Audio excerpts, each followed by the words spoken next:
एक समय की बात है। एक जंगल में आम का एक बहुत विशाल पेड़ था। एक बच्चा रोज उस पेड़ पर खेलने आया करता था। वह कभी पेड़ की डाली से लटकता, कभी पेड़ पे चढ़ता, कभी फल तोड़ता, तो कभी उछल कूद करता था। आम का पेड़ भी उस बच्चे से काफ़ी खुश रहता था। कई साल इसी तरह बीत गए। अचानक एक दिन बच्चा कहीं चला गया और फिर बहुत दिनों तक लौट के नहीं आया। पेड़ ने उसका काफ़ी समय तक इंतज़ार किया, पर वह नहीं आया। यह देखकर पेड़ अब उदास हो गया था। काफ़ी साल बाद वह बच्चा फिर से पेड़ के पास आया, पर वह अब कुछ बड़ा हो गया था। पेड़ उसे देखकर काफ़ी खुश हुआ और उसे अपने साथ खेलने के लिए कहा, पर वह बच्चा उदास होते हुए बोला कि अब मैं बड़ा हो गया हूँ, अब तुम्हारे साथ नहीं खेल सकता। बच्चा बोला कि अब मुझे खिलौनों से खेलना अच्छा लगता है, पर मेरे पास खिलौने खरीदने के लिए पैसे नहीं हैं।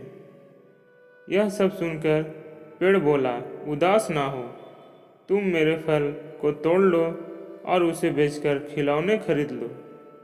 बच्चे ने खुशी खुशी फल तोड़कर ले गया, लेकिन वह फिर बहुत दिनों तक वापस नहीं आया। पेड़ बहुत दुखी हो गया था।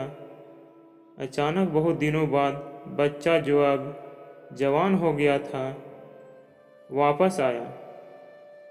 बच्चे को देखकर पेड़ फिर से बहुत खुश हुआ और फिर उसे अपने साथ खेलने के लिए कहा। पर लड़के ने कहा कि मैं तुम्हारे साथ नहीं खेल सकता, अब मुझे कुछ पैसे चाहिए, क्योंकि मुझे अपने बच्चों के लिए घर बनानी है। पेड़ बोला, मेरी शाखाएं बहुत मजबूत हैं, तुम इन्हें काट कर ले जाओ और अपना घर बना लो। अब लड़के ने खुशी खुशी सारी शाखाएं काट डाली और लेकर चला गया। उस समय पेड़ उसे देखकर बहुत खुश हुआ, लेकिन वह फिर कभी वापस नहीं आया और फिर से वह पेड़ अकेला और उदास हो गया। अंत में वह काफ़ी दिनों बाद थका हुआ वहाँ आया। तभी पेड़ उदास होते हुए बोला कि अब मेरे पास ना फल है और ना ही लकड़ी, अब मैं तुम्हारी मदद भी नहीं कर सकता। तब वह बोला कि अब मुझे कोई सहायता नहीं चाहिए, बस एक जगह चाहिए जहाँ मैं बाकी की ज़िंदगी आराम से गुजार सकूं। फिर पेड़ ने उसे अपनी जड़ों में जगह दी और वह हमेशा वहीं रहने लगा।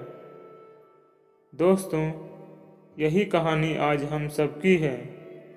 इसी पेड़ की तरह हमारे माता पिता भी होते हैं। जब तक छोटे होते हैं तो उनके साथ खेलकर बड़े होते हैं और बड़े होकर उन्हें छोड़कर चले जाते हैं, और तभी वापस आते हैं जब हमें कोई ज़रूरत होती है। धीरे धीरे ऐसे ही जीवन बीत जाता है। हमें पेड़ रूपी माता पिता की सेवा हमेशा करनी चाहिए, ना कि सिर्फ उनसे फ़ायदा लेना चाहिए। हमेशा माता पिता की सेवा करनी ही चाहिए।